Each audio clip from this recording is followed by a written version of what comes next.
ኣብ ዘለኹም ሰላምን ጥዕና እንዳተመንኹ ንሎም ዝበልኩም ሓደስ ዜናታት ስፖርት ሒዘ መፅእ ኣለኹ ንምክትታልኩም ብክብሪ ዕድም ሆላንድ 2-2 ምስ ጃፓን ብማዕረ ብምፍላይኣ ውድድራ ጀሚራ ኣብ ፀወታ 2 ግዜ መሪሓ ነይራ እያ እዚ ማለት ድማ ሆላንድ ኣብ ዝሓለፈ 2 ናይ ዋንጫ ዓለም ፀወታታት ብተመሳሳሊ 2-2 ናይ መደበኛ ግዜ ውፅኢት ብማዕረ ተፈላለያ ኣብ 2026 ዋንጫ ዓለም ርብዒ ፍጻመ ምስ ኣርጀንቲና ብመቕፃዕቲ ተሳዒራ ነይራ ሆላንድ ኣብ ታሪክ ተኸታታሊ 3 ፀወታታት ከይሰዓረት ዝተረፈትሉ ሓደ እዋን ጥራይ እዩ ነይሩ ንሱ ድማ ካብ 1978 ክሳብ 1990 ዝነበረ 5 ፀወታታት እዮም ብሓፈሽኡ ግን እዞም ኦራንጅ ተባሂሎም ዝተፅውዑ ተፃወትቲ ሆላንድ ኣብ መደበኛ ግዜ ከይተሳዕሩ 13 ተኸታታሊ ፀወታ ኣሕሊፎም ኣለዉ 8 ዓወት 5 ድማ ማዕረ ናይ መወዳእታ ንጹር ስዕረቶም ኣብ 2010 ዋንጫ ዓለም ፍጻመ ምስ እስፓኛ 1-0 ዝተሳዕሩሉ እዩ ነይሩ እዚ ድማ ኣብ ታሪክ ዝውድር ንሓንቲ ጋንታ ዝነውሐ ከይተሳዕረ ዝጸንሐትሉ ክብረ ወሰን እዩ ምስ ብራዚል ካብ 1958 ክሳብ 1966 11 ዓወትን 2 ማዕረን ብማዕረ ይስርዓ እንተኾነ ግን ኣብ ቀዳማይ ፀወተአን ማዕረ ካብ ተፈላለያ ኣብ ፀወታ እዚ 3 ነጥቢ ንምውሳድ ዓብ ህልኽ ክህልዎ ምዃኑ ተንተንቲ ስፖርቲ ይእምቱ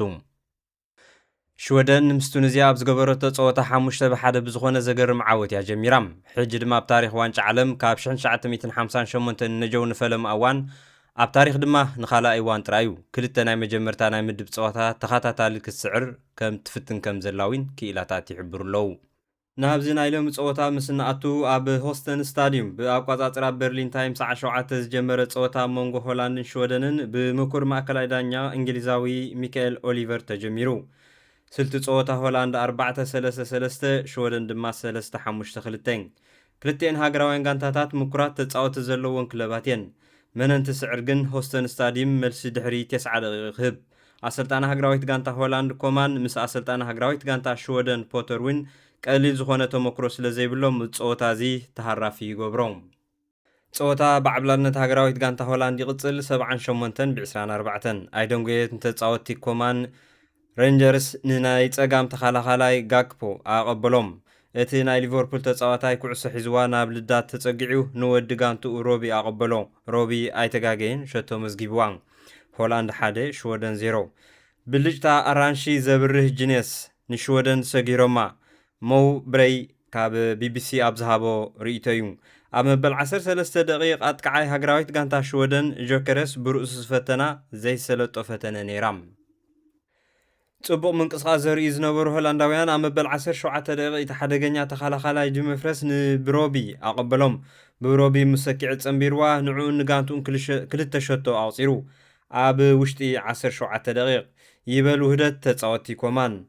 ጋንታ ፖተር ኣብ ወጥሪ ዳግማይ ቆራጽነት ብሮቢ ኣቐዲሙ ንሓላዊ ውልዳት ሸቶ የመዝግበሉ ኣሎ ብራያን ካብ ተዓዘብቲ ኣብ ዝሃበ ቃል ሆላንድ ክስዕር ዘለዋ ጋንታ እያ ሽወደን ኣብ ምክልኻል ዘድሃበ ፀወታ እያ ተርእየና ዘላ ነዚ ድማ ሆላንድ ብቁልጡፍ መጥቃዕቲ ይጥቀምሉ ኣለዉ ኢሉ ብተወሳኺ ኣላን ሸረር ብሮቢ ናይ 3 ተኸላኸልቲ መስመር ሽወደን የሸግረሎ ስለዚ ሒዝዎ ዘሎ ቦታ እቲ ንሱ ዝደልዮ እዩ ክብል ኣብ መበል 27 ደቂቕ ሽወደን ናብ ልዳት ሆላንድ የጥቅዑ ኣያሪ ንኣይን ዘቐበሎ ክልስትሮም ፈቲንዋ ግን ኣይሰለጦን ዕድል ዘይገበረት ሃገራዊት ጋንታ ሽወደን ድሕሪውን ሓለቓ ጋንታ ሌንድሩፍ ብርእሱ ዝፈተና ኣክፊሓ ወፅያ ደገፍቲ ሽወደን ናብ ወጥሪ ኣትዮም ይረኣዩ ኣብ መበል 31 ደቂቕ ብመንገዲ ኣሌክሳንደር ኢሳቅ ኣቢላ ናብ ናይግረን ዝኸደት ኩዕሶ ተስፋ ትህብ እኳ እንተነበረት ብተኸላኸልቲ ኣራንሸን ተዓጊታት ተሪፋም ሽወደን 0 ሆላንድ 2 ፀወታ ይቕፅል ኣብ መበል 33 ውን ኢሳቅ ጽቡቕ ስራሕ ይሰርሕ ንጆከረስ ዘቐበሎሞ ኣብ እግሩ ከይበፅሐት ብኣንጻር ጋንትኦም ተዋሒጣ ተሪፋ ኣብዚ ኣጋጣሚ ንጉስ ቪሎሞ ኣሌክሳንደርን ንግስቲ ማክሲማን ልዕልቲ ኣርያና ናይ ኔዘርላንድስ ኣብቲ ስታዲየም ተረኺቦም ነይሮም ዝተመደበለን ናይ ዕረፍቲ ግዜ ተወሳኺ ደቂቕን ኣኺሉ ሆላንድ 2 ሽወደን 0 ንዕረፍቲ ወፅየን ዕረፍቲ ኣኺሉ ኮማን ንማለን ብሶመርቬል ብምቕያር ጀሚሩ ሓደ ካብ ደገፍቲ ሳንደርላንድ ካብ ሎንደን ኣብ ዝሃቦ ቃል ተሓጒሰ ኣለኹ ሆላንድ 2 ሸቶ ቅድሚ ዕረፍቲ ምዝጋባ ኢሉ ኣብዚ ፀወታ ሓደገኛ ተፃወታይ ብሉፅ ምንቅስቓስ ዘርእዩ ዘሎ ድመርፌ ኣይተኻእለን ብግስ ከይበሉ ንጋክፖ ዘቐበሎ ኩዕሶ ጋክፖ ድማ ንዕኡ ቀዳመይቲ ንጋንትኡ ሳልሰይቲ ሸቶ መዝጊቡ ጋንታ ፖተር ጠርሻ ጠፊኣ ኣይደንጎይን ኣብ መበል 54 ደቂቑን ተቐይሩ ዝኣተወ ኣጥቃዓያ ሶመርቬይ ንጋክፖ ዘቐበሎ ኩዕሶ ጋክፖ ንዕኡ ካልእቲ ንጋንትኡ ድማ ራብዒት ሸቶ ኣመዝጊቡ ን3-5 2 ስልቲ ፖተር ተጋሲሶሞም መውብረይ ካብ ቢቢሲ እዚ ፀወታ ፌስቲቫል እዩ ንተፃወቲ ሆላንድ ኣብ ሆስተን 4-0 ኢሉ ፖተር ተሰመረሉ ተፃወቲ ይቕይር ንካረል ስቶርም ብዘነሊ ካብ መበል 54 ደቂቕ ንነይግረን ድማ ብበርጊቫል ከምኡ እውን ንበረን ሃርደሲን ብኢላንጋ ንሜዳ ዓጂቡ ብረዶም ዓብሊላ ዘላ ዛንታ ጋንታ ኮመን ፀወታ ይቕፅል ተቐይሩ ዝኣተወ ኢላንጋ ናይ ሃገራዊት ጋንታ ሽወደን ትናኣር ሸቶ መዝጊቡ ኣብ መበል 59 ደቂቕ ነዛ ሸቶ ዘዳለወሉ ኣጥቃዓይ ኣሌክሳንደር ኢሳቅ ነይሩ ሆላንድ 4 ሽወደን 1 ፀወታ ይቕፅል ደጋፍቲ ሃገራዊት ጋንታ ሽወደን ኣብ ሻቅሎት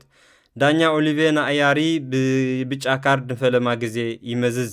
ኣያሪ ብማሊኡ ንግራቨር ብርች ስለ ዝሰሓቦ እዩ ቀፂሉ እውን ንበርንጊቫል ብብጫ ካርድ ይደግሞ ተፃወቲ ፖተር ኣብ ወጥሪ ይኣትው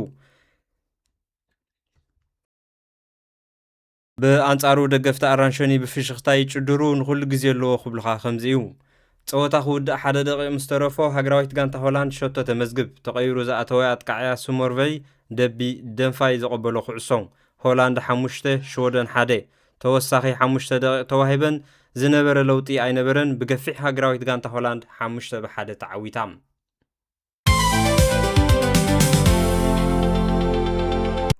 ማሲኡ ኣብ ናይ ሰዓት 9 ድሕሪ ቀትሪ በርሊን ታይም ዝገጠማ ሃገራውያን ጋንታታት ምስ ንርኢ ድማ ኣፍሪቃዊት ሃገራዊት ጋንታ ኣይቮሪ ኮስት ምስ ጀርመን ኣብ ስታዲየም ቶሮንቶ ብማእከላይ ዳኛ ጋብርኤል ተዓጂበን ፀወተን ጀሚረን እታ ደሓን ዝኾነ ኣቃወም ኣለዋ ተስፋ ኣለና እንዳበሉ ዝቐነዩ ደገፍቲ ኣጆኹ ክብልዎም ዝመስሉ ተፃወቲ ኣይቮሪ ኮስት ኣብ መበል 30 ደቂቕ ብናይ ማእከላይ ኣካፋሊ ከስዮ ሸቶ ኣመዝጊቦም ኣይቮራውያን ኣብ ጫፍ ጥርዚ ጋንታ ኒግለስማን ኣብ ሓያል ስራሕ ትሽመም ሃገራዊት ጋንታ ጀርመን ተጥቅዕ 2 ግዜ ናይ ጎል ዝተነፅግኣ ኣይቀሰነትን ዕረፍቲ ኣኺሉ ኣይቮሪ ኮስት 1 ጀርመን 0 ድሕሪ ዕረፍቲ ኣብ ዝተኻየደ ፀወታ ኣሰልጣኒ ኒግለስማን ኒኮ ብሮድሪጎስ ቶኮ ኣብ መበል 56 ደቂቕ ሃገራዊት ጋንታ ጀርመን ትሽገር በንጻሩ ሃገራዊት ጋንታ ኣይቮሪ ኮስት ኣብ ጽቡቕ ምንቅስቓስ ኣብ መበል 68 ደቂቕ ኣንዶቭ ሸቶ ኣመዝጊቡ ፀወታ ማዕረ ኮነ 1-1 ብድሕሪ ዝተኻየደ ዝነበረ ፈተነ ዊን ኣይነበረን ብደይ ሸቶ 9 ደቂቕ ኣኺሉ 7 ደቂቕ ተወሲኽዎን ኣፍሪቃዊት ኣይቮሪ ኮስት ማዕረ ወፅያ እንዳተባሃለ ደገፍታዊን ጥርዚ ተሓጓስ እንከለዉ ግን ናይ ኩዕሶ ነገር ፊስካ ክሳብ ትንፋሕ በምንም ተኣምር ኣየተኣምነካን እዩ በመንፅር ዝናትዩ 94 ደቂቕ ንሜቻ ዘቐበሎ ኩዕሶ ኣንዱቫ ኣመዝጊብዋም ኣንዱቫ ካልእቲ ንዕኡ ንጋንቱ ዊን ካልእቲ ንሎሚ ዘዳለኽዎ ዜናታት ስፖርት ነዚ ይመስል ነይሩ ኣብ ቀጻሊ ብኻልእ መደብ ክንራኸብ ኢና ክሳብ ሽዑ ግን ሰላም